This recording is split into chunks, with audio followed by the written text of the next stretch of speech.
December 7th, 1941, Oahu, Hawaii is waking up to a day that would become one of the darkest chapters in America's military history. A sound builds on the horizon. Hundreds of Japanese planes are approaching. But this time, something's different. Anchored near the entrance to the harbor is a modern U.S. Navy destroyer, something that doesn't belong in 1941. A 21st century Arleigh Burke-class warship built to fight missiles and jets, not slow propeller planes. Its radar is alive, its missiles armed. So the question is simple. Could one modern destroyer stop the attack on Pearl Harbor? Let's find out. The ship's radar scans the sky in every direction. It can track hundreds of targets at once.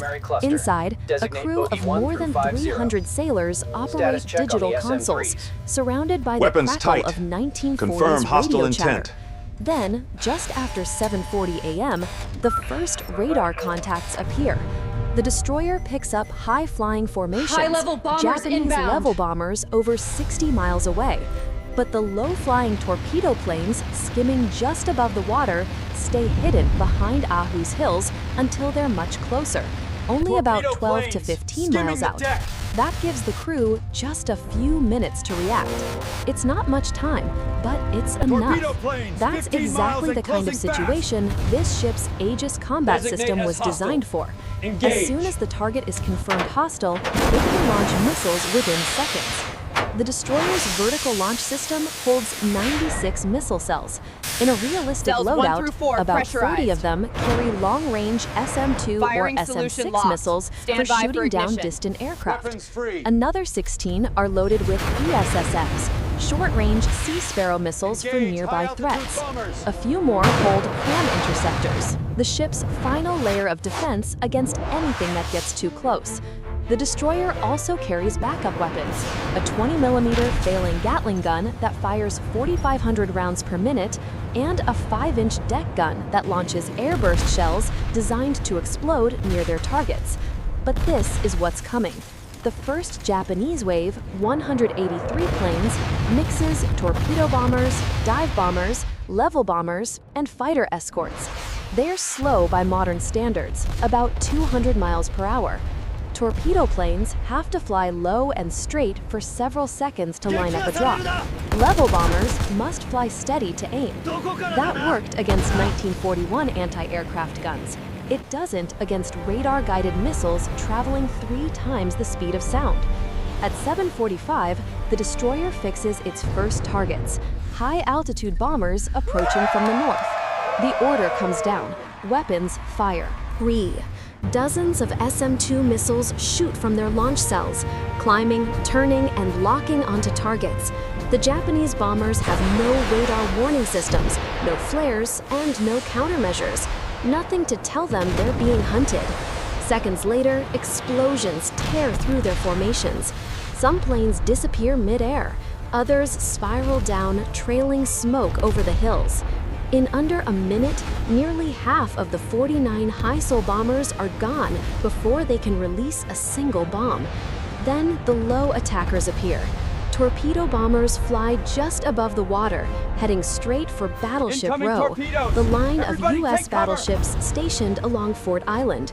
From the harbor entrance, the destroyer has a perfect line of sight. It launches ESSM and SM-6 missiles in quick sequence, guiding several at once toward different targets.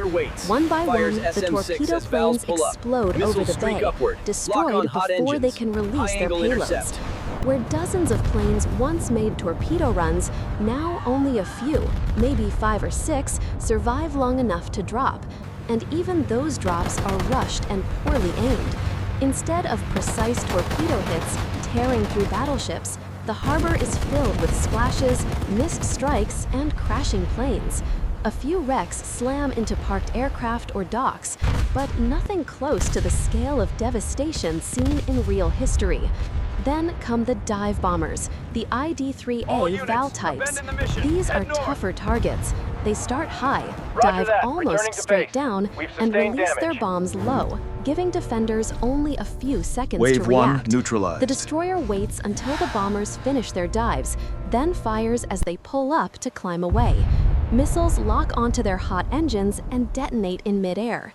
The few that get through face the ship's close defenses. Cram interceptors streak upward, and the Phalanx Gatling gun fills the air with 20mm rounds.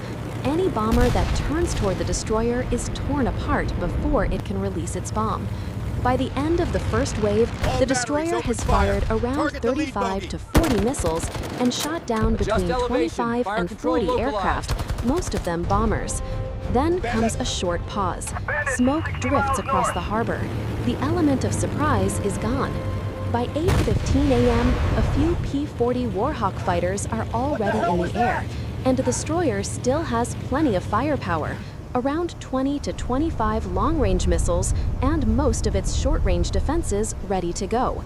Then the second wave arrives. Second wave. 171 aircraft appear more on radar, aircraft, mostly dive and level bombers and Slower, level bombers, higher, flying unaware higher of and defense. slower, expecting an unprepared target. Instead, they run straight into a wall of radar-guided fire. More than 60 miles out, the destroyer spots them and opens fire again. SM-2 missiles race into the sky, tearing through the bomber groups and breaking them apart long before they reach Ahu. The few that make it through face chaos below. Hundreds of guns now firing from ships, airfields, and hillside batteries. Even old 50 caliber guns and 3-in anti-aircraft cannons are firing non-stop. The sky over Pearl Harbor turns into a storm of smoke and metal. By 9 a.m., the attack is over. So what does the battlefield look like now? In real history, 21 American ships were sunk or damaged. 8 battleships took direct hits. Last Japanese Arizona plane flees. exploded. Radar Oklahoma clear. Silence capsized. falls. Victory In this achieved. scenario, none of that happens. Ceasefire! At the harbor entrance, the destroyer intercepts almost every torpedo attack. Bombers that once had clear runs are destroyed or forced to drop off target. Maybe 1 or 2 ships take some damage, but the fleet as a whole survives. Even if the destroyer were stationed inside the harbor instead of guarding the entrance, it would still change everything. It wouldn't spot the lowest torpedo planes until they were nearly overhead, so more would get through, but it would still shoot down many of them just after they dropped their torpedoes. Overall ship losses would likely fall by 60 to 70%. Casualties would drop, too. In the real attack, 2,430 Americans were lost, most from torpedo hits and ammunition explosions inside the ships. Remove most of those hits and the number drops sharply. There would still be attacks from low-flying planes, debris, and fires, but instead of thousands, the losses might fall to just a few hundred. Japanese losses, meanwhile, would skyrocket. Historically, they lost only 29 planes. With the destroyer present, another 60 to 70 would likely be shot down, over a third of their attacking force. Could the destroyer itself be hit? Possibly, but not easily. A 500-pound bomb could cause damage with a lucky direct hit, but that's highly unlikely. With advanced radar, layered missile defenses, and rapid-fire guns, it would be one of the hardest targets in the harbor. Even stationed at the entrance, the chance of a disabling hit would be under 10%. All planes are There lost, would sir. still be some The collateral American damage. fleet is still Downed operational. planes might crash into nearby suffered ships or catastrophic buildings, damage. and missile fragments could scatter across We the harbor. just changed But history. compared to the devastation of the real attack, it would likely be minor. And maybe you're asking, Aegis, how could one ship make such a difference? Short answer, technology. Aegis sees farther, reacts faster, and hits Aegis harder grid than is online, anything in Commander. 1941. 10 minutes until the warning It doesn't expires. need to outnumber Reroute the attackers. auxiliary power. Just a We few alter the seconds of outcome now. warning and a few dozen guided shots against slow, unarmored planes with no defenses. It's barely a contest. Even without firing, the destroyer's radar changes everything. 10 minutes of warning means guns manned, ammunition ready, and fires in the air before the first bomb falls. A surprise attack becomes a coordinated defense. So in our scenario, Pearl Harbor still burns, but the picture is different. The Pacific Fleet stays afloat. What if Battleships are every damaged US but state not fought sunk. for The control? Navy's strength survives and can strike back within days instead of years. The Japanese lose a third of their planes and the element of surprise. Their carriers retreat without a decisive victory, while the American fleet remains ready to fight. A single Arleigh Burke destroyer at the harbor entrance wouldn't make December 7th a perfect day, but it would turn the tables fast. And what happens if every US state fought for control of the country? Watch the video on your screen now. Thanks for watching.